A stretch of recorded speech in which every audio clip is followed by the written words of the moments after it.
40 ঊর্ধ্ব একটা লোক বসা থাকে, সে আমাকে দেখে হাসে। তো এরকম অনেক লোকই কিন্তু থাকে, মেয়েদেরকে দেখে, ছোট মেয়ে দেখলে এরকম হাসে, আমি আর ওইটা ইগনোর করি। আমি খেতে থাকি তাড়াতাড়ি করে, ওই লোকটার তাকানো আমার ভালো লাগছে না। হঠাৎ সে মানে ফোনে চ্যাট করতে থাকে আর আমার দিকে হাসে, এরকম এরকম এরকম এরকম করতে থাকে। তো আমি ভাবি যে কেন লোকটা এরকম করছে। পরে হঠাৎ সে আমার কাছে আসে, এসে বলে তোমাকে যে লিখছি তুমি উত্তর দিচ্ছ না কেন।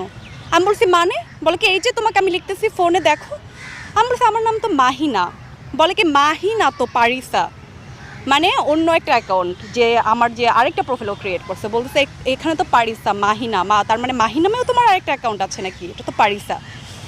তখন আমি বলি দেখেন এটা আমার না। পরে ছবি সে ম্যাচ করে বলতেছে এটা তো অবশ্যই তুমি, মিথ্যা কথা বলতেছো কেন, আর তুমি আমার থেকে তো 5,000 টাকা ক্যাশ বিকাশে নিছো, 5,000 টাকা বিকাশে নিয়ে তুমি আমাকে অকথ্য ভাষায় গালাগালি করে ব্লক করে দিছো, কারণ তোমাকে আমি দেখা করতে বলছি দেখে, অথচ তুমি টাকাটা